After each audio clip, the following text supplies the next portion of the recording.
श्री शिवाय नमस्तुभ्यम। हर हर महादेव। नमस्कार दोस्तों, सनातन ज्ञान गंगा चैनल में आपका हार्दिक स्वागत है। आखिर औरत का वह कौन सा अंग हर रात बेशर्म होकर दबाने और चूसने से अचानक अपार धन की प्राप्ति होने लगती है? लोग और का कौन सा अंग दबा और चूसकर अमीर बन जाते हैं? जो भी मनुष्य औरत का यह अंग दबाता या चूस है, उसके घर में सदा माँ लक्ष्मी का वास रहता है और महालक्ष्मी की कृपा सदैव बनी रहती है। तो दोस्तों, आज की इस वीडियो में हम आपको एक सच्ची कहानी के माध्यम से बताएंगे कि औरत का वह कौन सा अंग है जिसे हर पुरुष को दबाना और चूसना चाहिए। अधूरी जानकारी देश के समान होती है, इसलिए वीडियो को बीच में न छोड़े। दोस्तों, एक बार की बात है, एक गाँव में रामदास नाम का एक व्यक्ति रहता था। वह अपनी पत्नी से बहुत ज्यादा परेशान था क्योंकि उसकी पत्नी बात बात पर हमेशा उसे ताना मारा करती थी। तुम्हारे पास है ही क्या, घर में खाने तक को कुछ नहीं है। दोस्तों, उसके घर में बिल्कुल कंगाली छा गई थी। एक भी रुपया नहीं था और उसके घर में खाने के लिए अन्न का एक दाना तक नहीं था। दोस्तों, एक तो घर में खाना नहीं, ऊपर से पत्नी का ताना। वह बहुत परेशान हो गया था। उसे समझ नहीं आ रहा था कि मैं क्या करूं। एक दिन की बात है जब वह अपने घर से एक सुनसान रास्ते पर निकल गया। वह बहुत ही सुनसान रास्ते पर चल ही रहा था कि उसे एक साधु तपस्या करते हुए दिखाई दिए। वह उनके पास जाकर बैठ गया। जब साधु ने अपना तप खत्म किया तो रामदास उनके सामने जोर जोर से रोने लगा। साधु ने रामदास ने कहा, पुत्र तुम्हें क्या दिक्कत है? तुम क्यों रो रहे हो? आखिर तुम्हें क्या परेशानी है? तब रामदास ने साधु महाराज से कहा, है महाराज, मेरी एक पत्नी है जो कि मुझे रोजाना ताना मारती है। मैं गरीब हूँ तो मैं क्या करूँ, कितना भी कुछ कर लूँ लेकिन धन कमा ही नहीं पाता हूँ। मेरा एक छोटा सा धंधा था, वह भी पत्नी के क्लेश की वजह से हो गया। वह दिन रात मुझसे से झगड़ा करती है। अब तो मैं दाने दाने के लिए परेशान हो गया है। हमारे घर में खाने के लिए कुछ भी नहीं है, इसके अलावा पहनने के लिए वस्त्र भी नहीं है। लेकिन मैं अपनी पत्नी को समझाता हूँ कि वह मुझे ताने मारे, मुझसे झगड़ा ना करें, लेकिन वह बिल्कुल भी नहीं मानती। साधु जी, इसी वजह से मैं बहुत ज्यादा परेशान है, इसी वजह से मैं घर छोड़कर यहाँ आया हूँ। तब साधु जी कहते हैं, मत बेटा, मैं तुम्हें एक काम बताने जा रहा हूँ जो तुम्हारी किस्मत चमका देगा। तुम्हें अपनी औरत का सिर्फ यह अंग बेशर्म होकर कर दबाना और चूस लेना है। अचानक तुम्हारे घर में धन की प्राप्ति होने लग जाएगी। तुम देखते ही देखते अमीर बन जाओगे। साधु जी कहते हैं, जो भी पुरुष औरतों का यह अंग दबाता या चूसता है, उसके घर में कभी भी धन की कमी नहीं रहती है और न ही उसके घर में लड़ाई होती है। वह जो भी व्यापार करता है उसमें हमेशा तरक्की होती है। साधु जी ने कहा, मैं तुमको औरत के उन अंगों के बारे में बताने जा रहे हो, इसे ध्यान से सुनना और अपने जीवन में इस पर गौर करना। तब रामदास साधु जी महाराज की बातें बहुत गौर से सुनता है और कहता है कि जितना जल्दी हो सके मुझे यह बता दो। दोस्तों, तभी साधु जी महाराज उस आदमी को एक कहानी सुनाते हैं और बताते हैं कि एक नगर में एक किसी शांत रहता था। उसके बहुत सारे खेत थे जिस पर वह दिन रात मेहनत करता था। उसके घर में किसान और उसकी पत्नी रहा करते थे। उस किसान और उसकी पत्नी में आपस में बहुत ज्यादा प्रेम था। उसके घर में किसी भी प्रकार की लड़ाई झगड़ा या क्लेश नहीं होता था। इसी वजह से उसके घर में सदैव महालक्ष्मी का वास रहता था और उसके खेतों में इतनी ज्यादा पैदावार होती थी कि वह दिन प्रतिदिन और अमीर होता जा रहा था। उस किसान और उसकी पत्नी में इतना प्रेम था कि आसपास के लोग उन्हें देखकर जल जाया करते थे। धीरे धीरे उसके पूरे गांव के लोग जान गए कि किसान और उसकी पत्नी में बहुत ज्यादा प्रेम है। धीरे धीरे यह बात उस नगर के राजा तक पहुंच गए। दोस्तों, किसान और उसकी पत्नी की बात जब राजा के पास पहुंचती है तो राजा भी उसके प्रेम की काफी ज्यादा तारीफ करते हैं।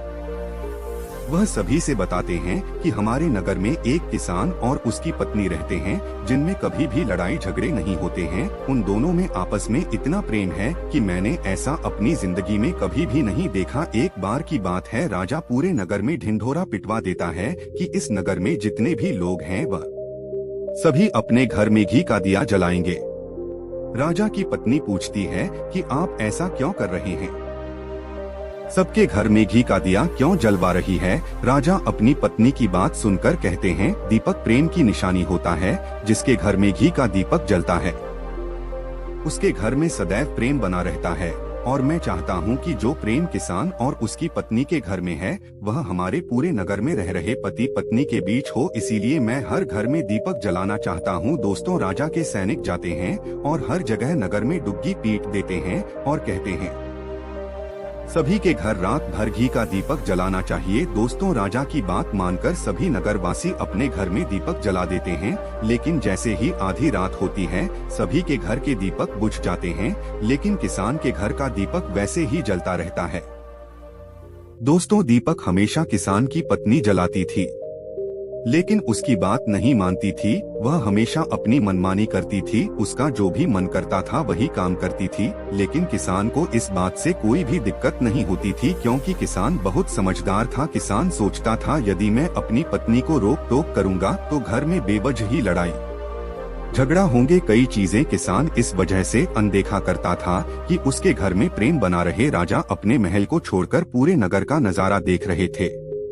उन्होंने देखा कि सारे नगर में किसी के घर में दीपक नहीं चल रहा है, लेकिन किसान के घर में दीपक जल रहा है। तब राजा अपनी रानी से बोलता है कि देखो, किसान और उसकी पत्नी के घर में दीपक जगमगा रहा है, लेकिन पूरे नगर में कहीं भी दीपक नहीं चल रहा है। इसी से पता लगता है कि किसान और उसकी पत्नी में कितना प्रेम है। तब राजा की पत्नी राजा से बोलती है कि जो किसान और उसकी पत्नी में प्रेम है वह किसान की पत्नी की वजह से है, और इसी वजह से उसके घर में इतना ज्यादा प्रेम है।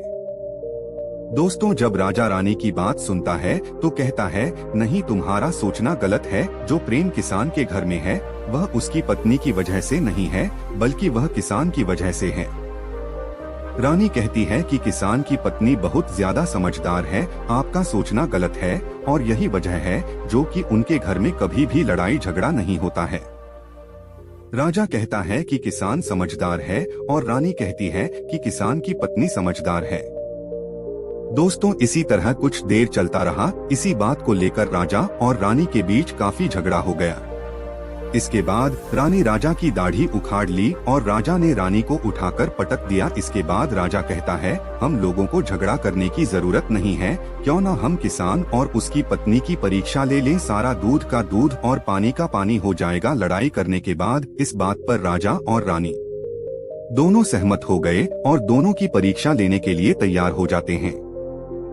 तब राजा अपने महल में जाता है और एक पुरुष सैनिक को बुलाता है और पुरुष सैनिक से बोलता है कि तुम किसान के पास जाओ और जो जो प्रश्न मैं तुमसे बोल रहा हूँ वह तुम किसान को बोल देना। वह पुरुष सैनिक बोलता है ठीक है महाराज। वह सैनिक राजा की बात सुनकर किसान के पास जाता है। उस समय किसान की पत्नी खेतों में गई थी, लेकिन किसान की कुछ तबीयत ठीक नहीं थी, इस वजह से वह खेतों पर नहीं गया था। इस समय सैनिक किसान के घर पहुंच जाता है और किसान से कहता है मैं राज दरबार से आया हूं, राजा साहब ने मुझे भेजा है।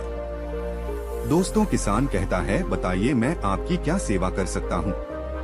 बैठ जाइए, मैं आपके लिए पानी लेकर आता हूँ। तभी वह सैनिक बोलता है कि नहीं, तुम कुछ भी मत लाओ, मैं राजा का सैनिक हूँ, बस आपके पास राजा का समाचार लेकर आया हूँ। तब किसान कहता है ठीक है, आप मुझे बताओ राजा साहब ने मेरे लिए क्या समाचार भेजा है? सैनिक कहता है किसान राजा साहब नहीं है, बोला है कि यदि तुम अपनी पत्नी को छोड़ देते हो तो राजा जी आपको बहुत सारे हीरे जवाहरात और साथ में तुम्हारे जमीन से 2 गुना ज्यादा जमीन राजा जी आपको गिफ्ट में देंगे। इसके अलावा राजमहल का आधा हिस्सा भी आपको दिया जाएगा। लेकिन जो किसान ने जवाब दिया वह सुनने लायक है। किसान ने कहा राजा जी पूरा राजमहल मुझे क्यों ना दे दे, लेकिन मैं अपनी पत्नी को नहीं छोड़ूंगा, जाओ और अपने राजा से कह दो किसान ने ऐसा कहा है। सैनिक जाता है और राजा को सारी बातें बताता है।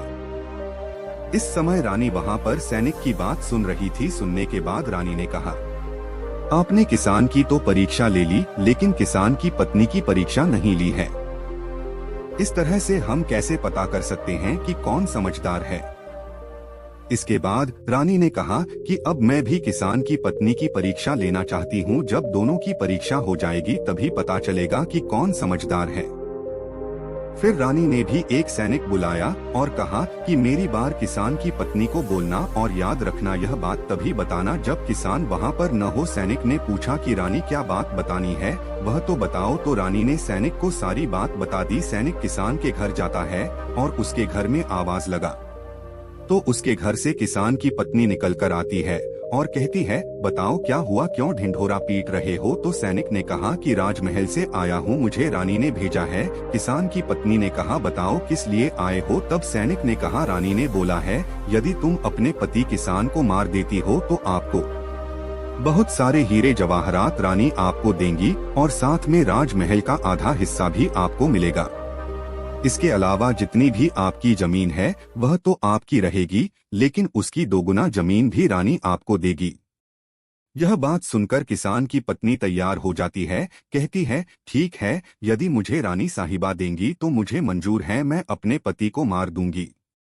तब सैनिक पूछता है कि रानी को कैसे पता चलेगा कि आपने अपने पति को मार दिया है? तभी किसान की पत्नी बोलती है, मेरे घर में जो दीपक जल रहा है, जब मैं किसान को मार दूंगी तो उसे बुझा दूंगी, तभी आपको पता चल जाएगा कि मैंने किसान को मार दिया है। अब सैनिक किसान की पत्नी की बात सुनकर राजमहल जाता है और रानी को सारी बात बताता है। किसान की पत्नी की बात सुनकर रानी बहुत अचंभित हो जाती है। राजा और रानी को स्तरीय जांच से नफरत होने लगती है। उसी समय राजा अपने नगर के सभी लोगों को बुलाता है और कहता है कि मैं चाहता हूं कि मेरे और मेरी पत्नी की वजह से किसान की जान न जाए। तुम लोग ऐसा करो, उस किसान के घर जाओ और सारी बातें बता दो और उस किसान को बचा लो, वरना किसान की पत्नी उसे मार देगी।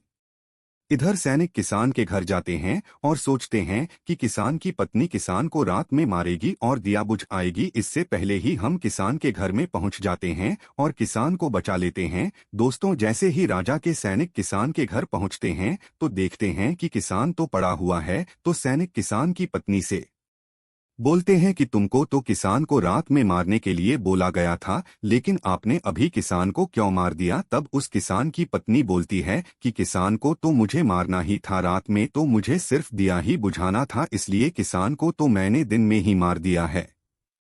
सभी सैनिक तुरंत ही किसान के घर से दौड़े दौड़े जाते हैं और राजा रानी को सारी बातें बताते हैं। राजा और रानी क्रोध से आग बबूला हो जाते हैं। इसके बाद राजा और रानी किसान की पत्नी को बंदी बनाकर लाने के लिए अपने सैनिक से कहते हैं। सैनिक जाते हैं, किसान की पत्नी को बंदी बनाकर ले आते हैं। राजा किसान की पत्नी से पूछता है, ऐसा तुमने क्यों किया? तुम लालची औरत हो, तुम्हें पैसों से प्यार है। तभी किसान की पत्नी ने जवाब दिया और बताया कि मुझे तो किसान को पहले ही माना था, वह तो मैं कोई बहाना ढूंढ रही थी, क्योंकि किसान की आदत बहुत खराब थी, वह मेरे साथ बहुत खराब व्यवहार किया करता था। तो राजा ने कहा, ऐसा क्या करता था साथ? तो किसान की पत्नी ने जवाब दिया कि वह मेरे नाक का ऊपरी हिस्सा अपनी उंगली से हमेशा दबाया करते थे। इसके अलावा किसान एक काम और मेरे साथ करता था, वह किसान मेरे कान का पिछला हिस्सा अक्सर अपनी जीभ से स्पर्श किया करता था। राजा ने पूछा, ये बताओ, जब आप लोग गरीब थे तब क्या किसान आपके साथ यह काम करता था? तो किसान की पत्नी बोलती है, नहीं महाराज, तब ऐसा नहीं करता था। तब राजा ने कहा, मैं समझ गया कि किसान ऐसा क्यों करता था। उसी समय साधु जी ने रामदास से पूछा, तुम्हें कुछ समझ में आया? औरत का कौन सा अंग दबाने तथा चूसने से लोगों को अचानक धन की प्राप्ति होती है? तो रामदास ने कहा, नहीं साधु जी, मुझे अभी समझ में नहीं आया। तभी साधु जी कहते हैं, अगर अभी समझ नहीं आया तो मैं फिर से आपको बताता हूँ। किसान अपनी पत्नी के साथ जो पहला काम करता था वह है, उसके नाक के ऊपरी हिस्से को अपनी उंगली से दबाता था। तो जिस भी मनुष्य के घर में पैसों की किल्लत है, उसे अपनी उंगली से औरत के नाक के ऊपरी हिस्से को जरूर दबाना चाहिए। दोस्तों, औरत के नाक के ऊपरी हिस्से को बहुत शुभ माना जाता है। इसी वजह से जो यह काम करता है वह हमेशा धनवान पुरुष बन जाता है। दूसरा काम है, जो भी पुरुष औरत के कान का पिछला हिस्सा अपनी जीभ से स्पर्श करता है, उसकी किस्मत के द्वार खुल जाते हैं, उसे अचानक धन की प्राप्ति होती है। ऐसा इसलिए होता है क्योंकि औरत के कारण के पिछले हिस्से में माता लक्ष्मी का वास होता है। जब आप ऐसा करते हैं तो माता लक्ष्मी आपसे प्रसन्न हो जाती है और आपको अपार धन देती है। और आपने एक बात तो जरूर सुनी होगी, औरतें माता लक्ष्मी का रूप मानी जाती है। यही वजह है, इस संसार में जो भी मनुष्य या पवित्र काम करता है उसका घर धन से भर जाता है, जो कि इस कहानी मैं किसान भी अपनी पत्नी के साथ करता था, लेकिन आप जब भी ऐसा काम करें तब आपको अपनी पत्नी को पूरी बात बता देनी चाहिए, अन्यथा आपके जीवन में ऐसा अनर्थ भी हो सकता है। दोस्तों, आजकल ज्ञानवर्धक वीडियो कैसा लगा कमेंट करके जरूर बताएं और हमें कमेंट में हर हर महादेव जरूर लिखें।